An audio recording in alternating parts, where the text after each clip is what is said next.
Hello everyone and welcome back to my channel. So my name's Katie and today we are going to be doing my April TBR. So please ignore the really excessive amount of blush I have on. I got a new one and it is so pigmented. I put like 3 little things and it was like bright orange.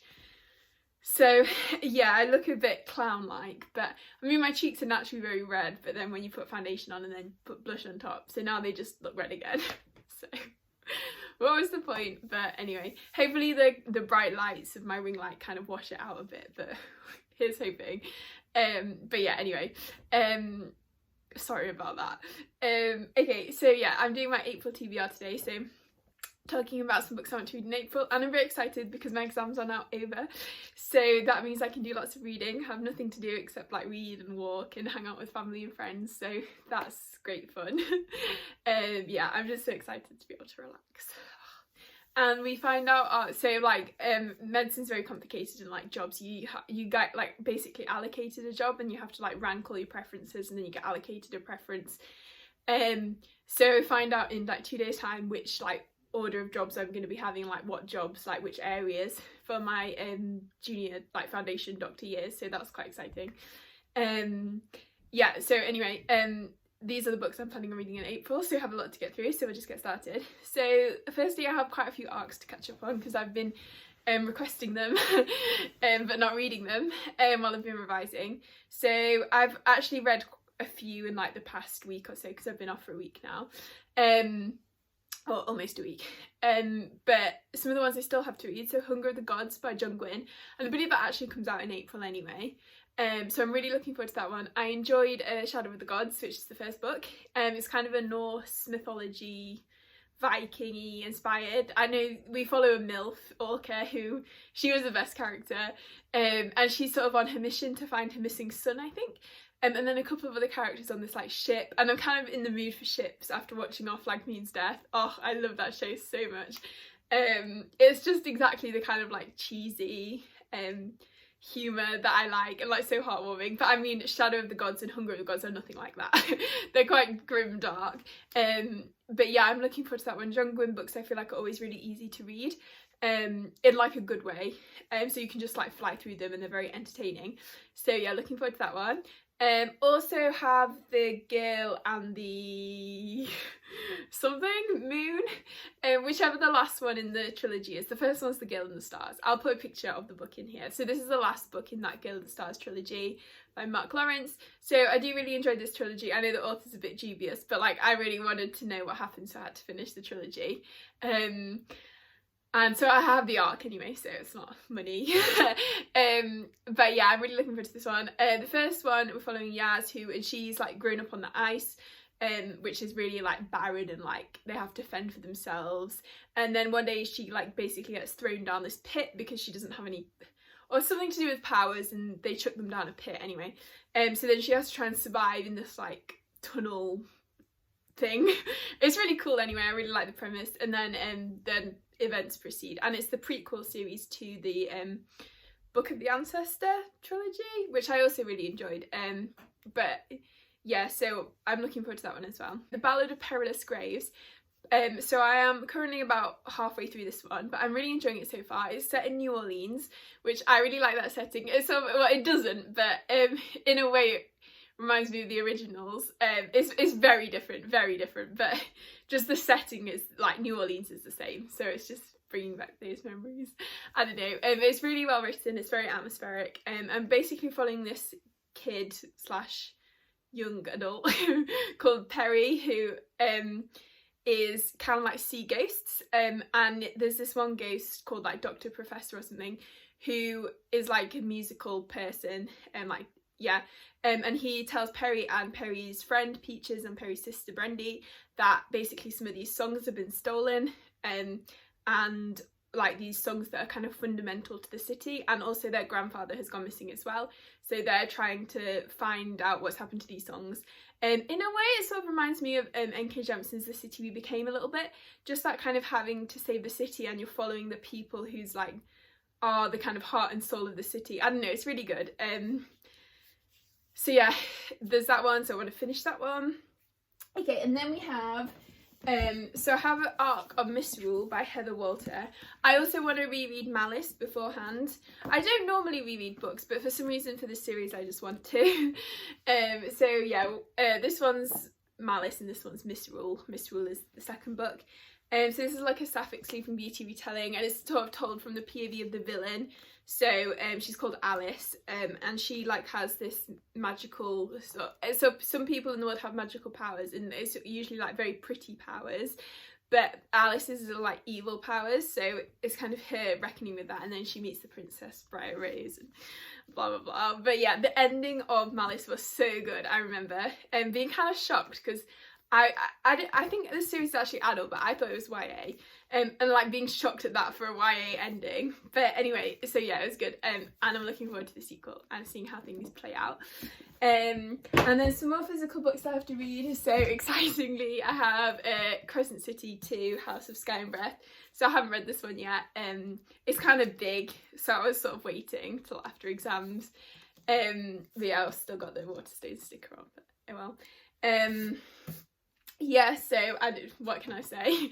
I'm a bit of Sarah J Maas trash. Like, her books, they're not quality literature exactly, but they are so enjoyable to read and you just have a great time. It's kind of like watching like a trashy TV show or something. I don't know, I just love them. And I enjoyed Crescent City. I don't think it's my favourite Sarah J Maas series, but I did enjoy it. So I'm looking forward to this one and seeing what happens. And I have actually, because everyone was like dramatically talking about it on Twitter, so I did look up like the very ending, and I don't know how I feel about it, but we'll see after I've read the whole book. But yeah, anyway, so looking forward to that one. Then we have Wild Law, The Weeping Tide, which is book 2 in this Wild Law middle grade series by Amanda Foody. I really enjoyed book 1. It's sort of a bit like How to Train Your Dragon-y. The main character, I can't remember his name, Barkley, he like bonds this sort of magical wolf beast thing, but that's seen as like bad, so he runs away and joins this like crew of things, and he has to like compete in these tournaments and train his wolf at the same time. Sorry if I just called it a whip beast. Wolf beast. I don't know. The main character Barkley, he does remind me of a little Fitz kind of. It's like a middle grade version of Realm of the Eldlings. No, so yeah, so he has to try and train this wolf while competing in these tournaments, and there's various like conspiracies happening. So it's really good. Would highly recommend. And yeah, I really like Amanda Foody's writing. So yeah, I'm really looking forward to reading this one. Oh, and also I forgot, Amari and the Great Game comes out this month, so I have it pre-ordered from Waterstones, but it's not arrived yet, presumably because it's not out yet. But I'm looking forward to, I'm going to read that one as soon as it comes, which is the sequel to Amari and the Night Brothers, which is another middle grade series. And I really love this one. I feel like this series just has so many elements of middle grade that I love from like different series and just pulls them all together perfectly. But like sometimes when things try to get too many things from different inspirations, it doesn't quite work, but this one works perfectly. And I really love Amari, and I can't wait to follow like her next adventures. And also the sort of villainy character, I don't love him, but like his and Amari's dynamic I'm really looking forward to in the next book. So yeah, we'll see. Yeah, okay, and then we have, this is turning into the next I the World, but we have Rule of Wolves by Leah Bardugo, which I am determined to read. I don't know why I keep putting this off, because like I know I'm going to enjoy it, because I really like Nicola and I really like Sawyer and I really like Nina, who are the kind of main 3 characters that we follow. But I feel like maybe it's just because it's like the end of the Grishaverse and I don't want to read it, but then I could just reread them, so but I am looking forward to reading it anyway, and I will finally get around to it. I think I keep putting it off because it's quite long for like a YA book. It's nearly 600 pages, so sometimes that just, when you're in the mood for YA, you just want something quick. So but now I've got lots of time, I can finally read it, so that'll be good. And also I really like this cover, and they always go super extra on like the inside covers. King of Scars is really nice as well. So yeah, looking forward to that one. We also have Last Night at the Telegraph Club by Melinda Lowe, so I've been meaning to read this one for ages, so I'm looking forward to finally getting around to it. It's I think it's like historical contemporary is not really the right word, like historical fiction, but like not like magical historical or like historical romance. I think it's just like historical drama. I don't know. So the symbol, so 17-year-old Lily, who can't remember exactly when the question took root, but the answer was in full bloom the moment she and Kathleen Miller walked under a flashing neon sign of a lesbian bar called the Telegraph Club. America in 1954, so set in 1954, is not a safe place for two girls to fall in love, especially not in Chinatown. Red Scare paranoia threatens everyone, including Chinese Americans like Lily. With deportation looming over her father, despite his hard-won citizenship, Lily and Kath risk everything to let their love see the light of day. So it sounds like it's going to be a really powerful story. I think I've heard really good things about Melinda Lowe's writing. I haven't read any of her other books, which I think I probably need to correct soon, because, yeah. She has like quite, I think all her books are sapphic, and some of them are like fairy tale retellings, possibly. But this one definitely called out to me the most, so I'm looking forward to reading this one. And then also have, what's it called? Miss Percy's Pocket Guide to the Feeding and Care of British Dragons, something along those lines, which I've heard good things about. I think a few people have mentioned it in my comments, and also I've seen it around on Twitter and stuff, but apparently it's very like wholesome,